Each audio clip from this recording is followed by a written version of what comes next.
Welcome to Locked in My Office. I'm Shane, and today we're going to be talking with Ben and Sophia. They're two students from the Daily Bull. The Daily Bull is a satirical newspaper at Michigan Tech, and in this conversation we kind of have a philosophical question about, what satire is and kind of what it means, but also what the publication means to these students, and kind of more of a broad talk on what other organizations mean to students. And so it's a good conversation. And next week you can look forward to my conversation with Mike Maurer, and we're going to be talking about Dungeons and Dragons. It's a pretty common pastime here at Michigan Tech, and so we're going to get a little philosophical about that too. And also you can look forward to a little bonus Locked in My Office, or I guess I should say Locked Out of My Office episode. It's only going to be posted to the YouTube channel, so if you type in Locked in My Office on YouTube, you should be able to find it, or on my website, oberlayer.com. The special episode is going to be me doing some interviewing of students during Winter Carnival, so you have that to look forward to as well. And as always, you can recommend a new guest at oberloier.com, oberlayer.com/limo. So thanks and enjoy. All right, welcome back to Locked in My Office. I'm here with some members from our worst satirical newspaper on campus, I guess we could call it. And so I'll have them introduce themselves. All right. I'm Ben Wittrup. And I'm Sophia. And what organization are you guys from? We're from the Daily Bull at MTU, which is the best and worst and the only satirical newspaper on Michigan Tech campus. So can I make my podcast technically be a satirical newspaper so I can fight against you guys? Is that fair for me to do that? There can only be one. You just have to print the entire transcript. There can only be one? Oh, nice. Are you ready to do a publication? Are you ready to print it out? We can be the printed one. You can be. I already said that I spend 3 minutes doing the editing for the podcast, exactly. And so if I had to do, I'd have to find a way to do the publication in 1 minute, I think. So yeah. I think I could do it. Just paste the transcript in a Google Doc, print it out. There we go. Yeah, I could use the department's resources to do that and print off 100 copies and distribute them. Yeah, that's a good plan. That's what we use free school printing to do that. So yeah, nice. That's the feature. Printing. I threw the article together today in 10 minutes. So beautiful. Yeah. I guess for those that don't know, what goes into producing a copy of the Daily Bull or an issue or whatever denomination it is? I mean, we have a Microsoft Publisher template that we kind of just chuck the article into, and we format it. We have to get the picture in there. We have to make it fit the size. And then sometimes we'll have a pile that we got to put in on the back. But overall, we generally use the same template. It usually doesn't take too long as we actually have material to put in there. It does take. We normally do 2 articles that are written by our members or sent in to us. Normally sent in some email that just says, "Ha, I have article." And then so we get 2 articles or one really long one, and then one of us goes on Photoshop or some other free alternative to Photoshop and throws together a graphic of some picture that makes it look vaguely related to the article. And then we have a counter of, it was called Days Since Last Shitstorm, which is our days since our last problem with admin.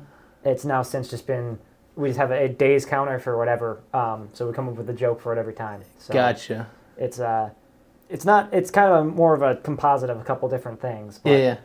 You guys post regularly on Discord. It looks like there's some sort of bot that does that. That is there a bot that posts on the main Discord channel? Is that a thing? What? Yeah, on the shitpost channel in Discord, there's the bull that posts there. Oh, we might have something that posts that posts the most recent article. There was a bot that we were talking about setting up at some point. Oh, okay. And, on the MTU Discord. Yeah, on right? the MTU Discord. The Daily Bull one. Yeah, the whole MTU one. Yeah, there's a bot that somebody set up to take it from the email and post it there. I have to tell you, I'm always so scared to click that because it looks kind of the link is this big weird thing, and I'm always scared it's going to be a virus. And I'm just thinking maybe the Daily Bull could one day have a virus. And Because there's like benign viruses. Like I was just talking with, do you know Dr. Archer? Yep. Right. So I was just talking with him the other day about, I used to get bullied by my brother as a kid, kind of a common thing. And so he was much physically stronger than me, but I might have been smarter than him. And so I would go onto his computer and like make like fork bombs and things like that, where it like calls itself. And so it was Internet Explorer at the time. So you go to Internet Explorer and all of a sudden but my favorite one that I came up with for a quote unquote virus was I figured out in a batch script how to open your disk drive. And so it would be something that would open in the background, and then randomly at some time your disk drive would just like pop open and you'd close it and it would just pop back open. That's actually pretty great. Yeah. Anyways, so you should make Daily Bull viruses and distribute those. I think that's the thing to get into. Whoever has that bot is unaffiliated with. I don't even remember who it is. That's very sketchy then that you tell me that. I didn't even know it existed. It's somebody who's like, hey, do you mind if I do this? And we were like, we can't stop you. And then they just went ahead and did it. So that makes it super sketchy now. Yeah. That's kind of exciting. Yeah. I don't even know if they're still at tech anymore. The bot might not. Bot might have outlived them. It still does its thing. Yeah. Yeah. We don't question it. We just let it do. It's very cool. Yeah. Who would win in a fight? Yeah. Are you okay with pop culture things? Are you guys acquainted with pop culture? Have you heard of it at all? Jabba the Hutt or Hagrid's hut? Hagrid's hut. The hut itself. Yeah, Hagrid's hut. Yeah, Hut v Hut. I feel like Hagrid's hut's got it beat on. I mean, Jabba just has a lot of money. But he's just kind of a fat slug thing. Yeah, so he got like choked out like a punk. That's right, he did. I feel like Hagrid's hut has some magical. There's probably a dragon egg that's gonna like kick Jabba's ass. Exactly. Yeah. I mean, what I have no thoughts? idea. You got Harry Potter? I only got through the first like 4 or 5 movies or something like Gotcha. that. Never read any of the books, so. I mean, Hagrid's hut's in 3. It's really only in the 3rd movie. Yeah. I don't know. It was a while ago, That's though. valid. Gotcha. Yeah. I feel like Hagrid's hut. It takes that every time. Yeah. Okay. Yeah. That's good to know. It's good to know. Mm-hmm. Why are we here? Just to suffer? You think so? No, that was a reference. Shits and giggles. I don't know. This is a deep existential question. That's what we're here. Isn't that what you guys do at the Bull? I haven't read any of your stuff, so I don't even know what you're talking about. Okay. So We've definitely contemplated why are we here. Yeah, I think so. It's usually just like spitballing article ideas and pile ideas and talking about some of the crazy stuff that happens on campus. But yeah, it goes all over the place though. Yeah, here to shit post, I think. What? Okay, for those that don't know, right? Because there could be some professors that are listening. What is a shit post? A, and B, what makes one quality versus a literal just like garbage? Would you like to, Oh, geez, that's hard actually. how to kind of. define a shit post? I know what makes one quality, but we should answer the first part of that first. What defines a shit post? I mean, it's definitely a joke, but it's like a subset of that. So Yeah, it's like a subset of a joke for like. Normally, it's taking something and blowing it up to like some ridiculous proportion. It's almost satire and shitpost are almost a. I don't know. I feel like satire is pointed, directed shitposting. Well, it's like, is a shit post? Is it a satire of memes? Like, is that a fair way to put it? Right? It's like a meme, but it's also even just making fun of memes.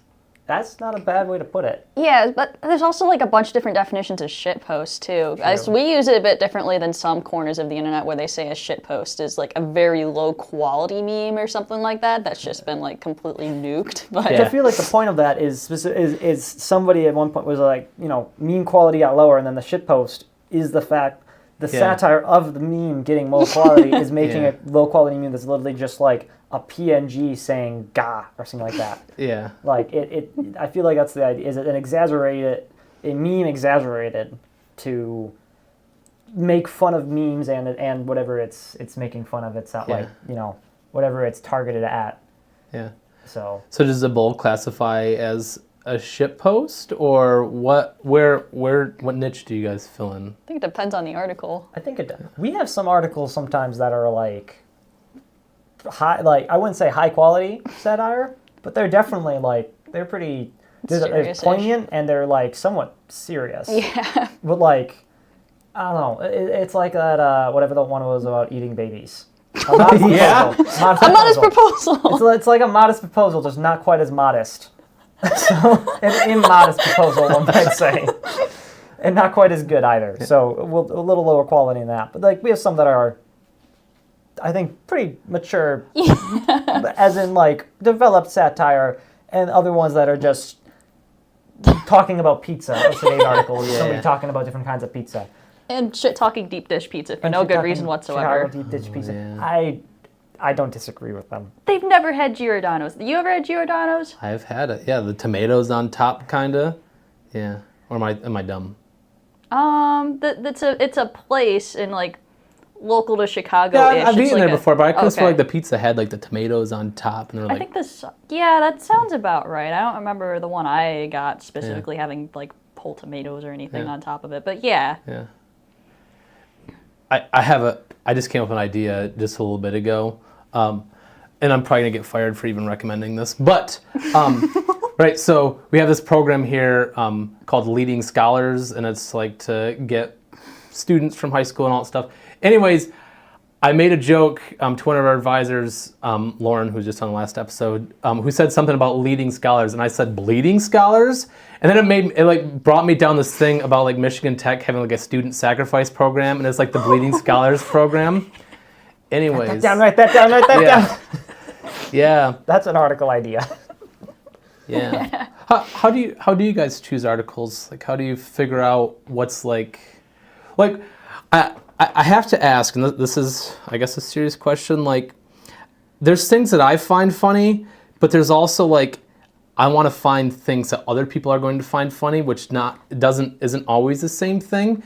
And so, how much of it is like, oh, I just find this funny, or how much do you spend thinking about like, oh, people will find this funny, or do you not spend any time metacognizing about it at all? I mean, I don't think we're very selective to begin with. As long as it's not breaking any rules that would get us in trouble, we'll pretty much publish anything.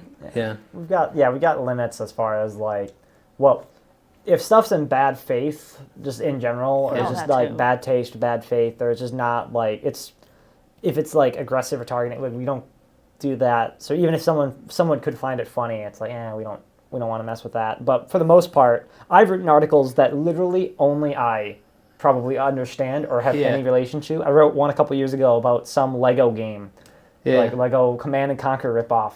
That there's like a passion project online of 100 people working on trying to maintain.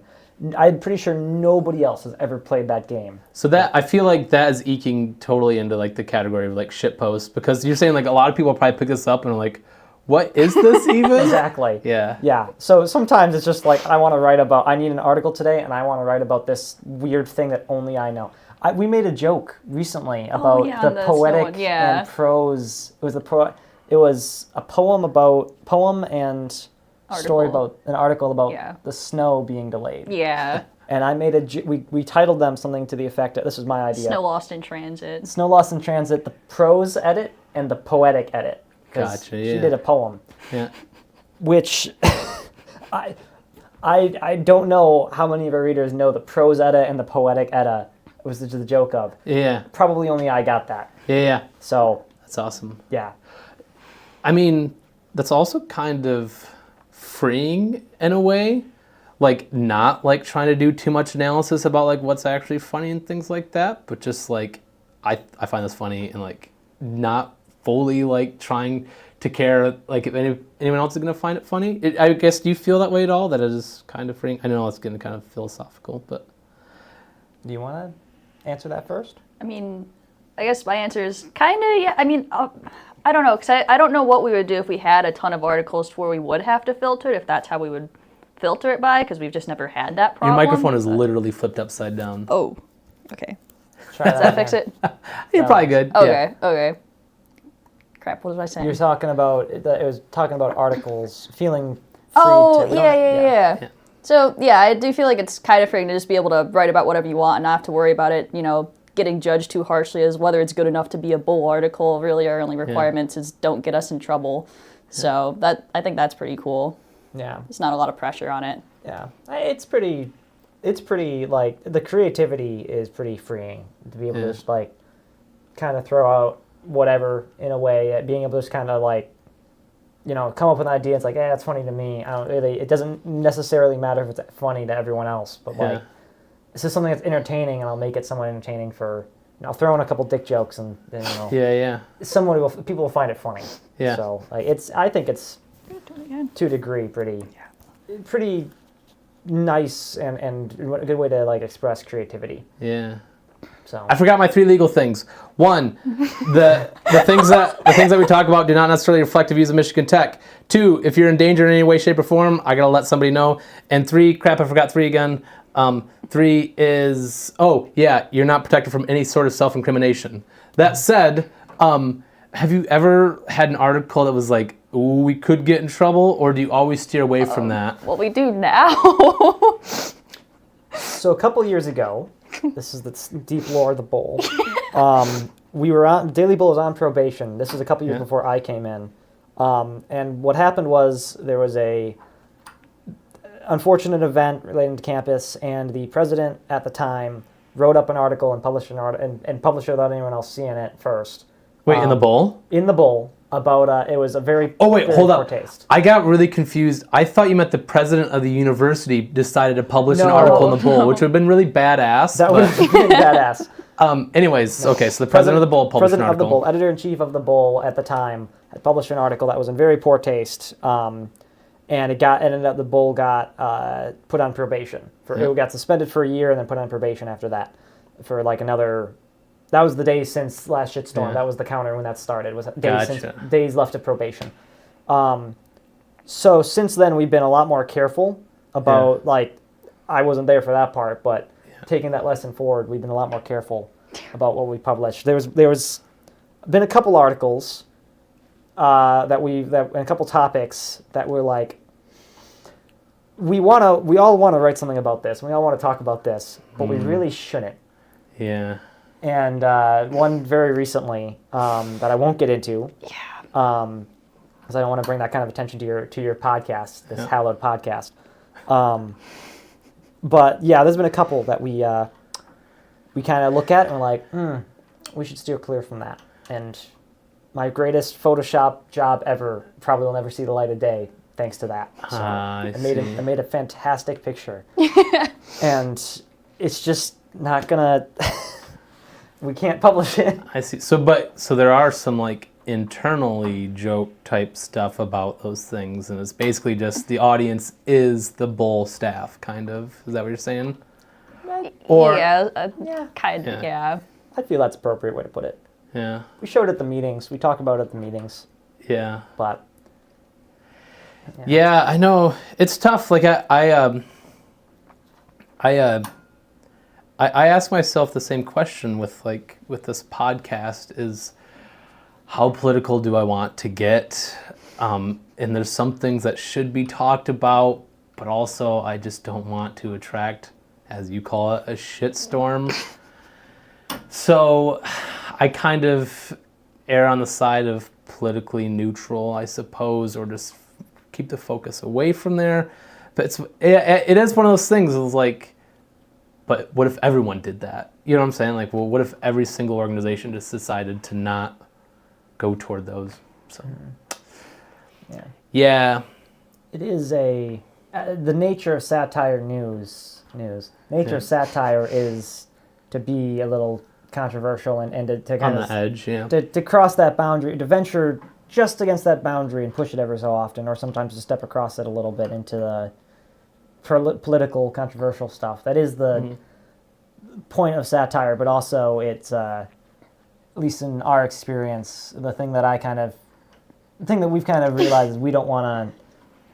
We're a student org, and we don't have like a legal department, and we're not a company, but we're not like the Onion. We don't have the power of the Onion to be able to protect, like, people in our club are just students, so if we do something, we publish something that angers some people, they'll be coming after members of the organization. Yeah. We're just students, and we Yeah. don't want to. We don't want to do that to our members because we don't want someone loosely affiliated or one of us. Yeah, like I'd be fine personally running the articles in my own name, but I would not. Yeah. I'm not going to endanger the rest of the org because of it. Sure. Yeah. So, yeah. So we did have that discussion too, just like, you know, how okay would we be if something were to happen like that? And we were all kind of like, you know, let's try not to do that. But worst case, we would be okay. But let's just not. Mm-hmm. There was a bit that we could do though, just subtly. But Yeah. Oh yeah. Anytime we there can't was a run- line there though. Yeah. Anytime we can't run an article, we find ways to work those jokes in very subtly. Sure. So Yeah. yeah, they're still there. The statements are still there. They're just hidden. You gotta know what you're looking for. Yeah. So Gotcha. I got a question from the audience.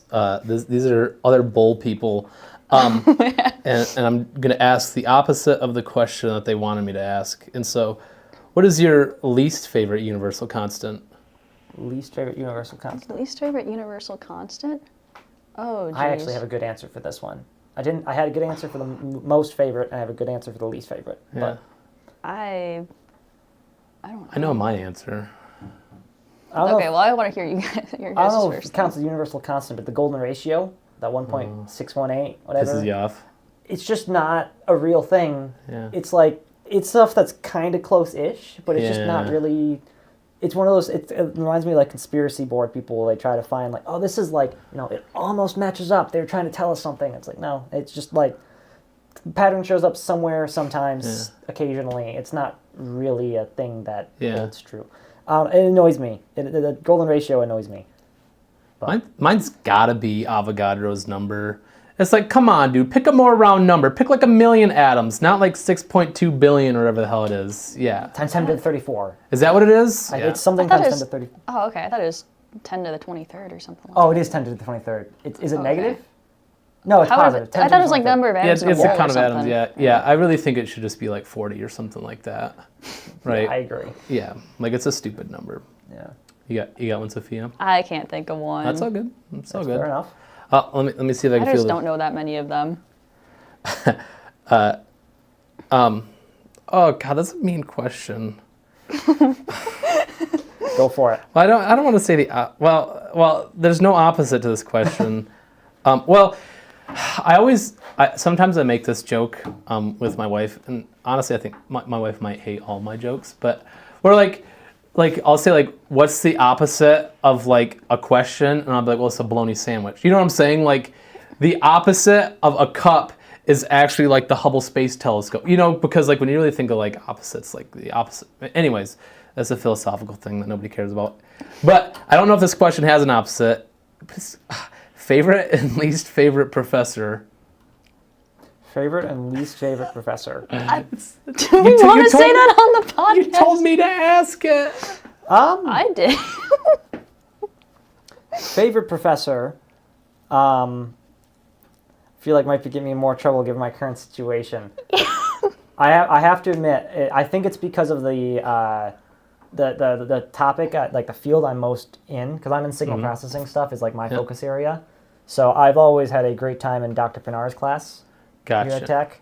It's a hard one as far as teaching style goes. Yeah. I think his is what works best for me. But as far as like person-wise, there's a lot. That's a toss-up. We got a lot of good faculty here. Yeah. There's a diplomatic answer that you can use as a template. Yeah, I'll probably steal that. Well, you haven't had Dr. Pinar yet, have you? No, I meant as far as there's a big tie as far as, professors as people, because I think a lot of the professors here are like really cool people. So I guess it kind of depends on how we're ranking them, just like overall or as people or how well I understood what they were teaching, or there's a lot of different ways to compare professors there. Mm-hmm. There's one professor who I won't name, but has a very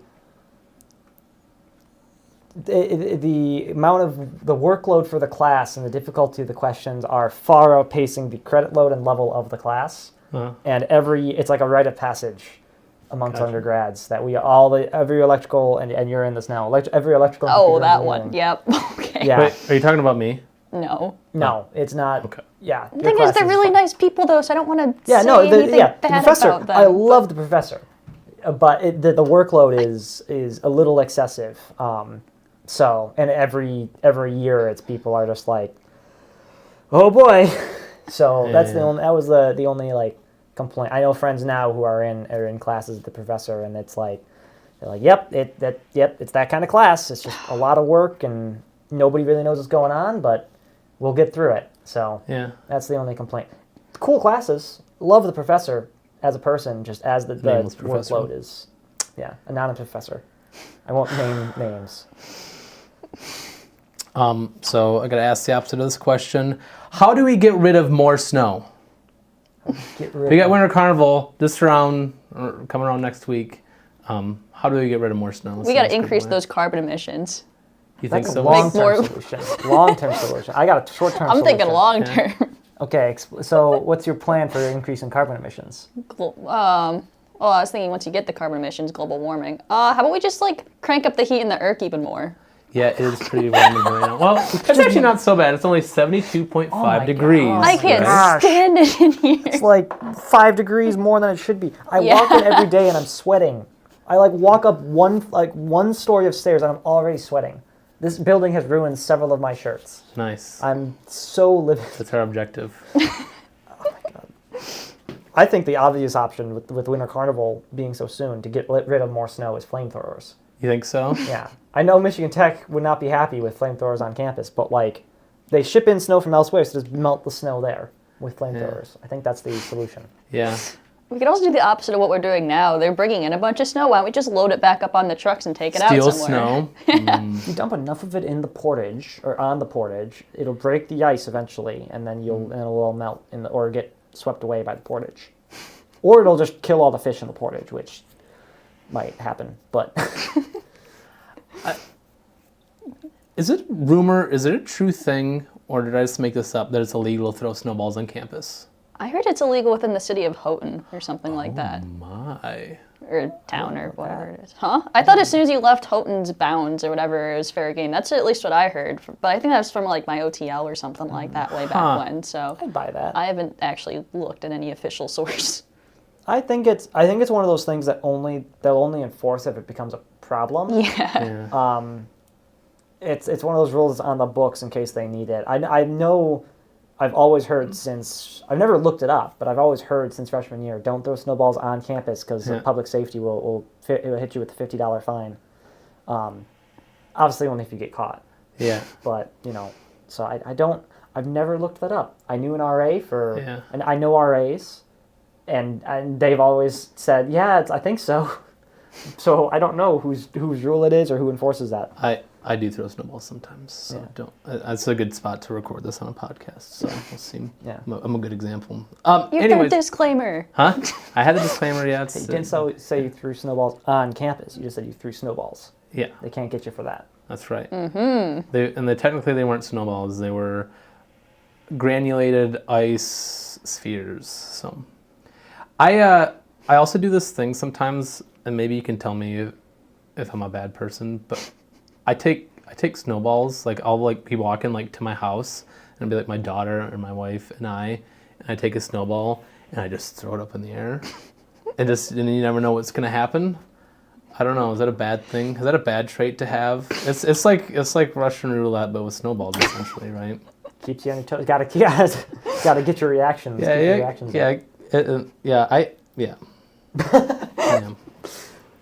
That's fair. Now it's your turn to ask me a question because I'm all out of questions already. Oh wow, that was fast. I'm just kidding. On the note of snowballs, how spherical? How much of a perfect sphere do these snowballs have to be? Is your ideal snowball? Do you just are you a person just pushes it together good enough, or do you spend time spherical? Well, so I'm the kind of person that cannot make snowballs wearing gloves. I gotta utilize the heat of my bare hands to get that like outer layer of just like a little bit of like meltedness to hold it together. So I do try to keep them pretty spherical. It is pretty important to me because it affects the aerodynamics. It definitely does. Yeah. That's your turn to ask a question now. I don't have any. I didn't know that was going to happen. What's a good question to ask you? What's a good question to ask me? What's the best comb? Okay, what's the best comb then? Yeah, so this is the thing I discovered in high school is you can't, well, so now you get like the processors, they're like the ball grid array thing. But if you get a processor that has pins, right, you know, like a computer processor, and you got like a big array of pins, and you run that through your hair, obviously you want to use one that you're never planning to use again, but it's like an amazing comb. I'm serious. Like, you guys should all try it. We should start a business where we just sell processor combs. Like those little breakaway pin connector things, you could just do those. You know what I mean? The angled breakaway pin connectors. You can. But I think you gotta have a big grid, like a 2-dimensional grid, because it's like a brush at that point. If you never had long hair, have you? No, not really. Yeah, well. This hair's long for me. I need to cut it. So You're looking like a hippie. Yeah. it's getting a little bit too far. I last time I tried to cut the hair. This is a little story. Can I go and do a little story? Yeah, real quick? of course. Go for it. I'll zoom in on you. So last time I tried to cut my hair. So I've been trying to find barbers up here or barbers at home, people to cut my hair, and it's been a long journey. I have not found anybody. There's been a couple interesting experiences at barbers. So I decided at one point, I was like, hey, I get my hair like mostly just clippers anyways. I'm just going to buy my own clippers and figure out how to do it myself. And so I had a friend of mine spot me last time I cut my hair to this, but it was not this length. Yeah. Because what happened, the idea was, shorten the sides and a little bit longer on top. I ended up looking like a really, really bad bowl cut, and so we had to scorch earth, and it was just number 3. So number 3 is almost completely bald? Yeah, almost. You got I forget what number 3. I think it's 5 millimeters is number 3. Yeah. But buzz cut. So we had to just abandon ship and I feel like I've never seen you with hair like that, and I see you every day. Like, I stand outside your house for hours on end, and I watch, and I've never, so I think you might be lying. Interesting. I think I did that over. That was. I think I saw that at when we were building cardboard boats, right? Yeah. We were building a cardboard boat for the bull, and on Friday night we have our bull meeting, and then I go home, and that's when I did it with my friend. So the next morning we're building cardboard boats, Saturday morning, and I have just like really short hair all of a sudden. And it was just like all these people saw me not 12 hours ago. And all of a sudden, And all of a sudden, just completely different hair. I had a high school physics teacher that would like buzz cut his hair and like intentionally like leave like one spot just to seem like a little like insane. Yeah. So. I like the energy. It's good energy. I've thought about that. So you guys are both about to graduate? ? I graduate spring 2025. Okay, so you got a while. Are you about to? I'm about to graduate in the spring, but I'm still trapped for another year for a master's degree. So, Gotcha. Which I'm excited about, but I'm here for another year. Do you think after you graduate, do you think you're still going to do satirical related stuff? I still plan on writing for the Daily Bowl. I plan on even after you graduate. Oh yeah, and writing and doing Photoshop stuff. I would love to. That's one of my favorite parts about it is the writing and the Photoshop especially. So I don't know about you. I have a ton of fun with that stuff. Yeah. I mean, I like actual graphic design and whatnot too, like the Rubber Duckers logo and all that. But you actually have talent when you're doing it. Talent and creativity and artistic prowess, and I just have a Photoshop subscription that I'm copying off of my mom. Honestly, that's intense. So yeah, I'm copying the Photoshop subscription off of my mom, as in she's letting me borrow it. But yeah, it's you actually have like. Well, I screw it on Krita. That's free and open source. Yeah. Fair enough. So. The Daily Bowl has a website. It is dailybowl.students.mtu.edu. It's under construction. Actually, yeah, this is great you mentioned this because in like one semester's time, it should actually be up to date. By up to date, I mean not like recent information, but we're keeping the style as it is. Yeah. So the last update was to April 2018. Yeah. Yep.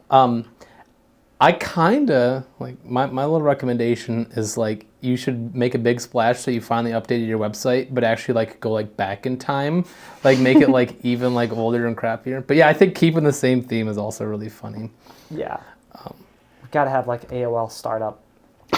Yeah. Netscape Navigator. We got to Yeah. have Netscape Navigator looking The stuff. dial-up sound plays or something like that. Yeah. That's a really good idea. Write that down. I could steal that out of my voicemail. But yeah, we got somebody working on that now. Who's the funniest person alive? Funniest person alive. He's dead. George Carlin's dead. He's a good guess, but he's dead. Funniest person alive. I don't even follow comedians or anything like that. It doesn't have to be a comedian, just someone who you find funny. Oh.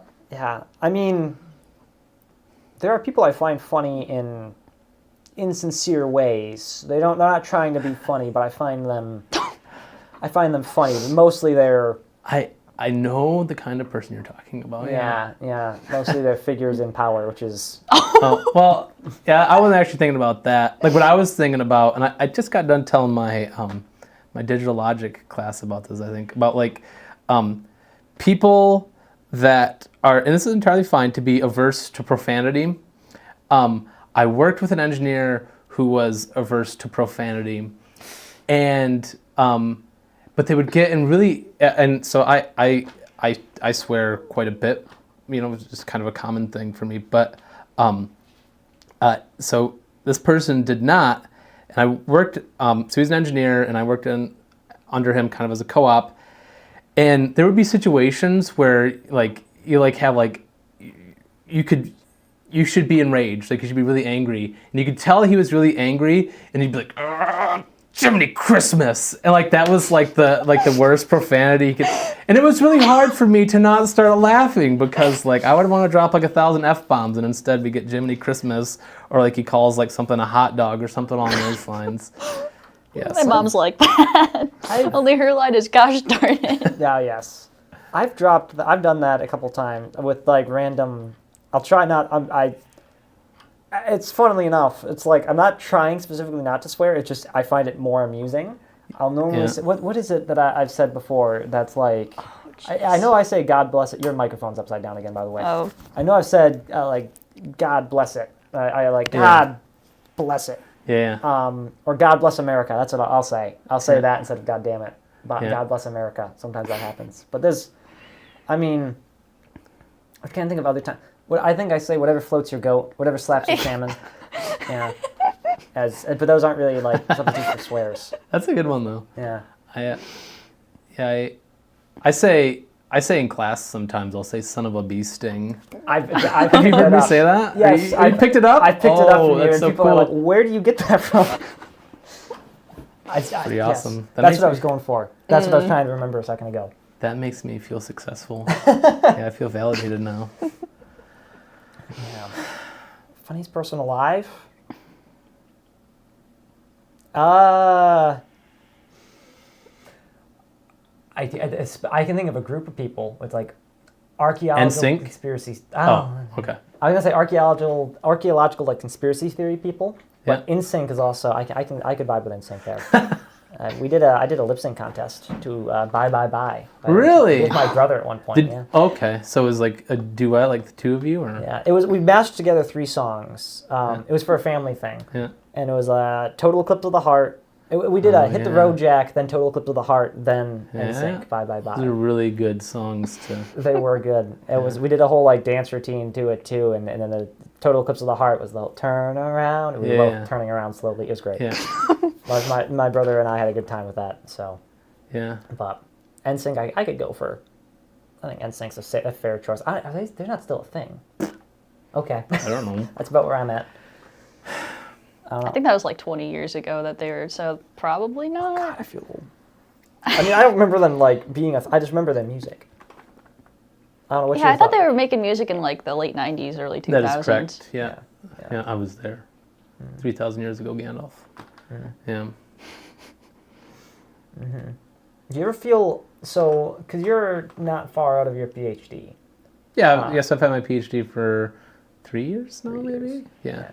Do you feel like you're young around here, or old around here, with different, Well, I don't know, what's the sense? Yeah, so I talked about this on a couple of podcast episodes ago, actually, that I think, at least for a while, I'm really going to feel like the kid in the department because I did my PhD here. Mm-hmm. And so a lot of the professors that are now my colleagues also had me as a student. And so I still kind of feel like a kid. Not to mention, like, I've got like a Nintendo Switch in my office and like R2-D2 and all that stuff. And so I kind of maybe play into it a little bit. But yeah, so what was the question? Do you feel? I guess that was more or less it. Do you feel like a young, old, like? I feel young mostly, but I feel like I'm getting old with some things. Like, I get angry at students sometimes for like some things that are like they should really be entitled to. Like, I shouldn't go into it, but yeah. So I feel like I'm an old crotchety professor sometimes, but also it's hard because I have like 300 students this semester, and so it's like the probability is that like 50% of them are going to need something from me at some point in the semester, and you spread that across a 14-week semester. That's almost continually like someone needing something or some. Yeah. I feel like I'm complaining about my job, and so I should stop complaining about my job because I really do love my job. Do you still get confused for a student a lot, or is that just something I did? I do this thing. Oh, that's the wrong camera. I do this thing in my digital logic class where I do an Ask Me Anything, an AMA. And so for those of you that are curious, I think it's oberlawyer.com/AMA. Where it's like an anonymous, like, Ask Me Anything. I can't remember if you had to do it when you took the class. It was a thing. Anyways, I had a student this semester ask, like, why do you dress like a student? And so my response was like, I don't know why students dress like me. It's kind of weird. It was like, I got here first, Yeah, I don't know. I do have, and if any of my colleagues listen to this, you can feel free to share your thoughts because I'm generally curious to hear. But like, I have a philosophy that like, I guess I've always kind of had a problem with like doing things to add distinction like without earning them per se. You know what I'm saying? And so like I don't need people to call me Dr. Shane to feel distinction, right? I feel like I should do something to earn respect and not just like say like I'm Dr. That's my personal feeling.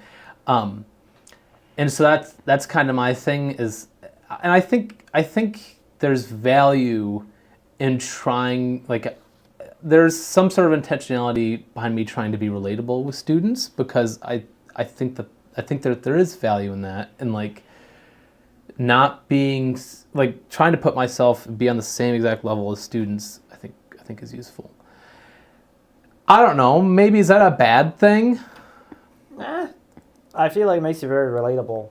It makes you very approachable as a professor.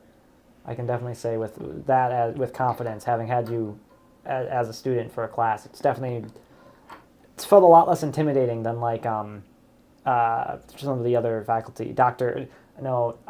Bergstrom is one faculty that I'm really nice guy. I feel intimidated a little bit because he like Dr. Bergstrom, Dr. Boss. I do feel intimidated by Dr. Boss. I will throw that out there. Mm-hmm. Every time I talk to him, I'm scared. But like, I do like Dr. Boss. He's a very intelligent person, but he has. I want to tell him this, but I'm scared to tell him. I just want to tell him he is like his stoicism is impressive because he's kind of like very stoic. I'm like, oh my God, like I have zero ability to be stoic, and I don't know. Would you take that as a compliment if I said like you're an impressive stoic, or would you take that as an insult? I feel like Dr. Boss might take that as a compliment. Nice. I don't know. Okay. I would not. I'm gonna type up an email and I'll send it to him and I'll say that the Daily Bull approves this message.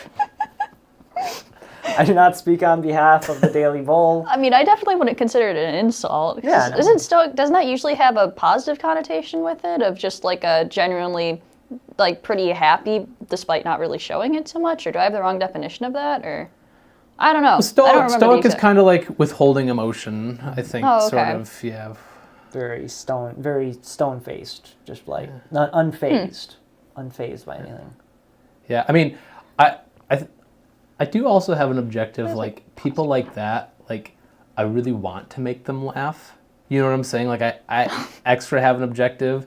I haven't fully pursued that, but maybe I should make it, like, I should probably start devoting, like, 10 to 20 hours out of my week to making Stoic professors laugh. Yeah.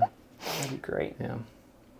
I actually had a high school teacher who would like pretty much never laugh, so I did kind of make a mission out of it. I made him laugh a few times too. That feels good. I It feels accomplished good to it, do yeah. that. Yeah. Yeah.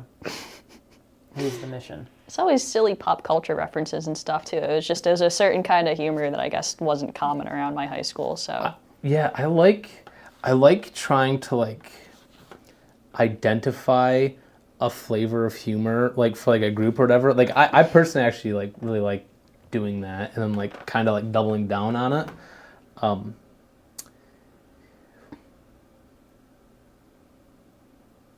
This is the longest amount of dead air. Hold up. I got a question. I got to come up with something really quick. All right. The question is, what's the funniest moment or the most you've ever laughed? This is one of my favorite questions to ask on the podcast. It's like, what's the most you've ever laughed? A story or moment that you laughed the most? Gosh.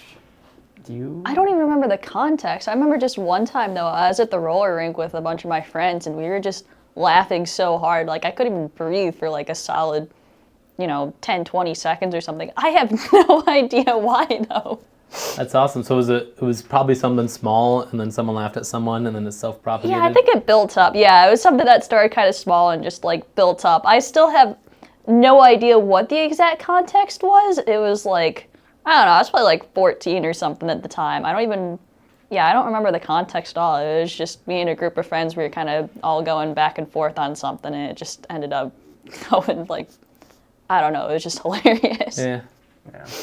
I'm trying to think. I think I had a similar experience at some point. Like, I'm trying to think of a specific instance in which I laughed a ton. Fortunately, I can very thankfully say I've had a lot of those experiences where just like I can recall laughing a ton in a short time span about some joke that just is like really funny, and then kept somebody would say one more thing and everyone would like fall out laughing again. I know one experience I can say I can identify as a like really just like not like that's really funny laugh, but just a very like freeing laugh. Yeah. Was I remember at one point it was over a couple summers ago. I was working. I was back at home. I worked at a state park for a couple years. And I remember coming home from work one day and rain was blowing and was moving in. So the whole sky was cloudy, but it was sunset and the sun was, however it was oriented, was just right below the clouds. The entire sky was this like just orange, like bright orange color as it was raining. And it was like a warm summer rain. And I went outside with my camera. I have a nice like Nikon, decent DSLR camera. I went outside trying to take pictures, and it was just a like pure joy moment. I was like one of the like awesome. Simple joy, happiness moments ever. It was beautiful in a way, and just like I don't know, it was a very freeing laugh. I remember that one, and it was just like happy in like a fundamental core way. So. That's a beautiful story. That's dope. I feel like I've had that happen to me, like a really joyous laugh. I don't know. Mm-hmm. Here's another laughing question, and maybe I asked this in your class because like I love asking this question in class because it's a good question to ask. Can you laugh without smiling? But now you have to try it. Tell me something. I think funny. I can, but Huh? Tell me something funny. No. You gotta try, man. I can laugh without smiling. I think the smile is a natural part of the reflex. I think if you like really tense up your mouth muscles to force them down as you're laughing. Sorry. You gotta force it. You gotta go. This is not how I laugh. It's not a genuine laugh. I can go like ha ha ha ha ha ha ha. Ho ho ho ho ho ho. I think you could do it. I think with enough practice you could do it. Maybe. I think that's what that's your homework to the listener, right? Is you need to try right now and laugh without smiling. So You're gonna hear a lot of weird, like strangely toned laughs as we walk through the. Yeah, all apartment. 2 viewers. All 2 viewers. Yeah, more. There's got to be more than that for this podcast. I think I'm actually at 39 subscribers on Spotify right now. Oh yeah, and I think 22 on YouTube. So don't forget to like, comment, and subscribe. Yeah. So, do you guys have any metrics? Like, do you know what your readership is for the Daily Bull? Is that like a thing you track, or have you ever done like a survey or anything like that? I think we have a number of people on the email list. That's over like 700 something or something, right? Yeah. Yeah, we got 700 people on the email list. Whether or not they all read the articles, maybe half of them do. I know we have. Normally, our only metric is seeing stuff around. Today, I was printing out. I was in the MUB, and a guy was reading the Daily Bull, and another guy asked him like, "Where'd you get that?" And I was like, "I'm going to print today's article off right now if you want some." So that's gotta feel good. Those it was are cool. Yeah, it was cool. So I don't know. We don't have like the only metric we would have is the email list or how many articles are taken off the newsstands. Yeah. And we don't like count those exactly. So, but I know it's like It's a fair bit. it's a fair bit. I know all my friends. I have a group of friends who are all in an apartment together, and they always get the newest edition of the Daily Bull. I always see it around their apartment, and it's kind of weird for me because I'll see the article I wrote, and I'm like, oh yeah. That's awesome. Yeah. Yeah. It wasn't as weird as seeing the book I wrote in their apartment. That was strange. You wrote a book? I wrote one book a while ago, yeah. Like, freshman year of high school, I started it, and I published it freshman year of college. Like, self-published on Amazon. So That's intense. What was it called? The Hobbit? Not quite. No, it's called Dust. It's by, honestly. Were you about to say it's by? It's by. I had the list of the author is not the same. I used a pseudonym. Gotcha. And at the time, I was like, I don't really want the pseudonym associated with my name. And now I kind of got to this point in college. I'm like, I'm about to graduate. I don't really care if people know. So the listed author is W.B. Orion. So, yeah, that's Interesting. What's it about? Is it a funny book or a scary book or a? It's a sci-fi setting of it's like a novel of. We talked about this. I think we talked about this in microcontrollers. Did we? Oh, we might have. Yeah, I remember because I shared my idea for a sci-fi book. Oh yeah, I think we did. Yeah, sci-fi sort of book where main character is stuck on like the last survivor of a plague on a planet. She's got her android friend that she's just kind of like living with, trying to get to.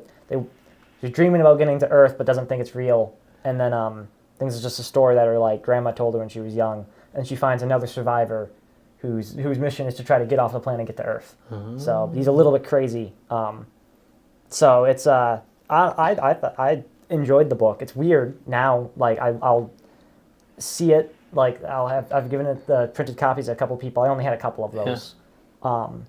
But I'll like read a little bit of it here and there as stuff comes across. Like, I should edit that. It's like, no, it's done. It's published. Yeah. So it was 4 years of editing. So, but exactly 4 years. I published it on like the day I started it. It was for a friend of mine's birthday. Yeah. So I remember the day I started, or at least like I think it was a week before the birthday. But I published it on that day, on that person's birthday, in 2020, 2021, technically, because it was January, so it was freshman year, COVID year. Hold up. I just remembered a question that I wanted to ask.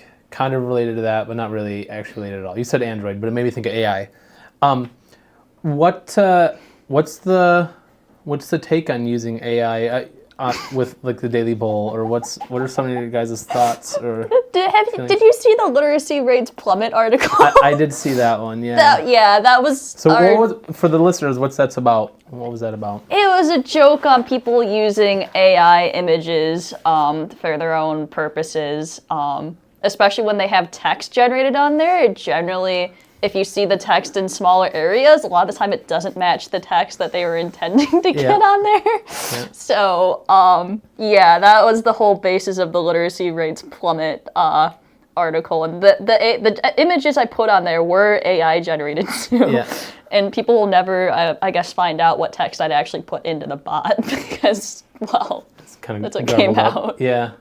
Yeah, I can't remember if I have said on the podcast before, but the little limo husky actually AI generated.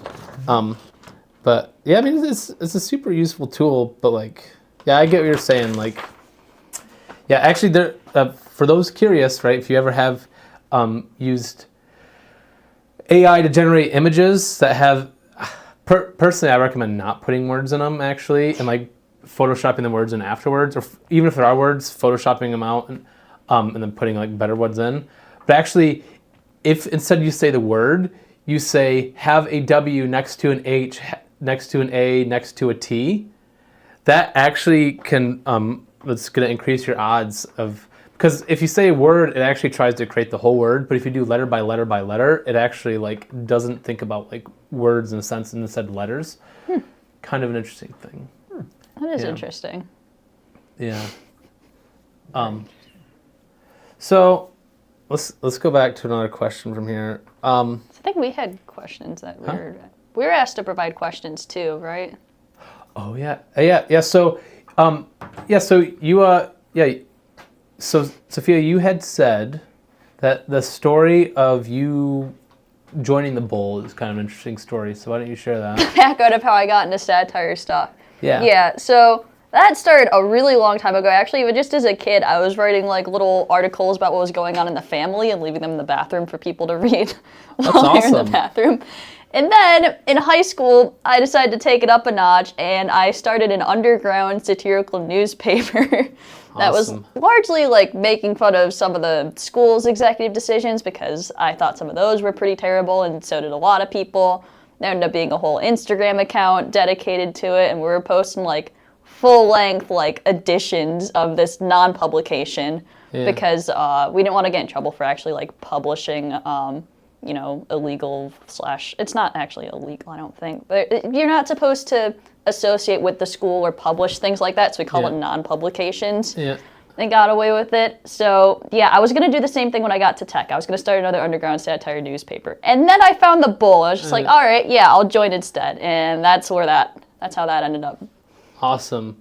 Yeah, it's cool. So like, yeah, I always love like student things that mean a lot to students, like, and I think like everything that exists on campus probably means a lot to at least one student in that group. You know what I'm saying? Like for the most part, otherwise it would cease to exist.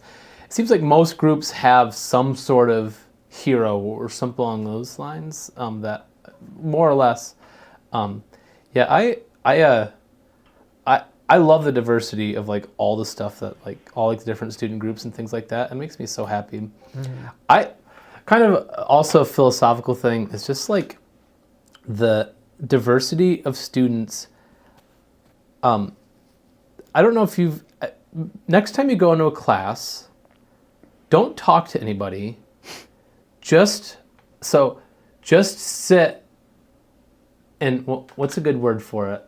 Like a societal cacophony, I guess maybe I could call it, where it's like you go there and there's so much, like you sit in class and there's so much stuff going on, and just appreciate like I do this all the time as a professor. Like I'll like stand in front of the class and I don't listen to any one thing, but just like appreciate like all the people like complaining about classes or looking forward to things.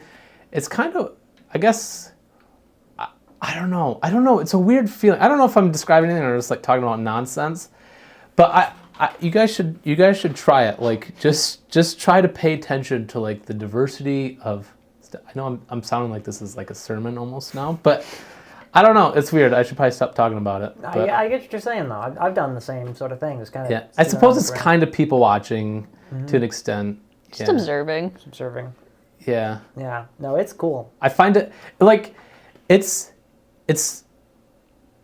similar to like you ever like go to like the Rosé and see like the orchestra play, and there's that I love this noise. It's like the right before they start, like the tuning noises, and you kind of got like everything, and you can hear little pieces of things, and like sometimes things synchronize.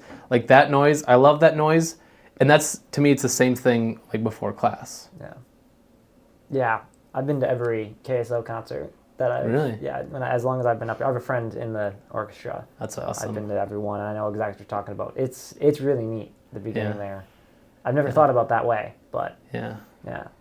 But I will also point out, you're putting articles in the bathroom is the definition of a shit post. Purest definition of a shit Hey, I post. mean, at the end of the semester, I actually printed out all of the Bull articles of the semester, printed them out, put them in a folder, and put them in the bathroom at my family's awesome. house, and call it the Daily Bull, the Crapper Collection. So That's awesome. There you go. Yeah. No, it's neat. We got a lot of cool. There's a lot I of didn't like look too cool far forward different there. stuff here on campus. I've yeah, I don't think Love I that. lean forward, so I think we're think good. Good. yeah.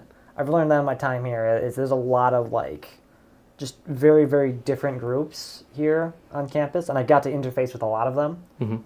Especially this year, I got to interface with more. Just groups I hadn't seen before, people. So now I just walk around campus, and it's really neat because I get to see people like, oh yeah, I know them from Daily Bowl, or I know them from classes, or I know Yeah. them from dance team, or I know them from wherever. I do the dance Yeah. team here, so just the Nice. thing I started this year. So it's really cool, all the different places and things that are happening here at any given time. And it's, yeah, I think only happens at a university. Well, only is so visible at a university. Yeah. Yeah. Yeah. But If you had to get a tattoo on your forehead, what would it be? forehead. Huh? Forehead. Like the word forehead? Probably. Perfect. Because then they have to wonder, like, where else do you have a tattoo that says what it is? Yeah. It'd be like, you have one that's like the Thigh. the hamstring. Yeah. Yeah. What do you Yeah. have, Sophia? Oh man, I was thinking like a rubber duck or a dodo bird or something like that, but That's a genuine answer. Yeah. Yeah. You want to be boring about it. I'm joking. I mean, what do you think people would think if I got what if I got Mike Tyson's tattoo, but it's like misaligned, so it's like you could clearly tell it's supposed to go around my eye, but it's actually like Just like offset. Yeah, it's like bad CSS or something like that. That'd be Yeah. that'd be tongue in cheek. That'd be appropriate. It'd be really funny to do a CSS joke. Yeah. It's like the people with like Mario on there. Like they get Mario or whatever, like a picture kind of their hair. Yeah. Seems like really cool, and then you realize it's like this is gonna last for like 2 days, and then the hair's gonna The hair's grow. gonna come back. Yeah, it's- I gotta check how we doing on time here. Yeah.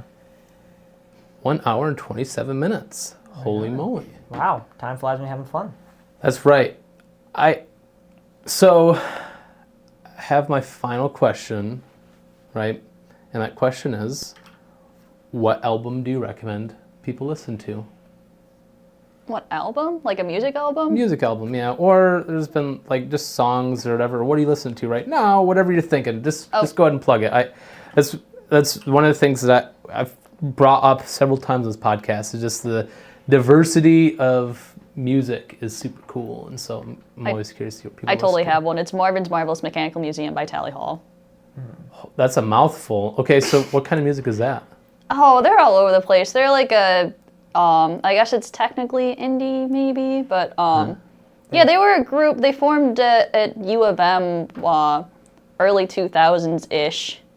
And they only made 2 albums, sadly, because I really like their music, but yeah, I don't know. They're kind of all over the place. They refer to themselves, I believe, I looked this up at one point because my parents were asking about Tally Hall, and they refer to themselves as wonky rock. Their genre, which is That Is would it, do is it, it, is it yeah. like Primus, kind of? Don't know it. Oh, okay. I'll have to look that up, I guess. Yeah. I would say Primus is kind of weird rock. But have you ever heard the place Marvin's Marvelous Mechanical Museum? That's a really cool place. That's in Metro Detroit, too. Huh.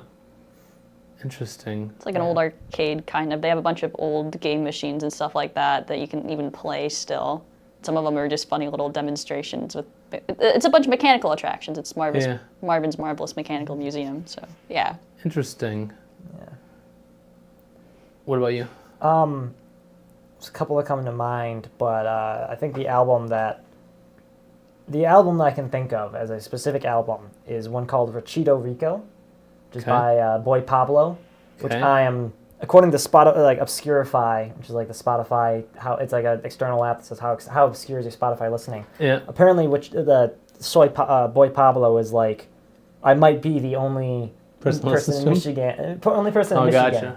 Gotcha. He's a Chilean Norwegian, dude. So I think in Chile he's probably got a following, and maybe in like California, but out in here in Houghton, Michigan, I don't think anyone listens to him. So Wachito Rico, I believe, is the album. There's a song on the album called Wachito Rico, and that's like that song that everything builds up to. It's a good album. What kind of music is it? That'd be rock. I think it's like it's Spanish and English sort of. He sings in both. And it'd be rock, but it's very like, I don't know, you might call it like, I guess bedroom rock. It's like happy, very upbeat and like more indie, I guess, indie rock. I don't know a really good way to put it other than that, but gotcha. It's really cool. I really enjoy it. I haven't listened to it in a while actually, but that's the album I can think of that's like, I think people should check out. I got a follow-up question. That's actually not a follow-up question. What's the worst advice you can give? Go. Invest in Bitcoin. Okay. Worst advice. Do it. Don't think. All right. Mine is reduce carbon emissions by not using stop signs. Goodbye, everybody.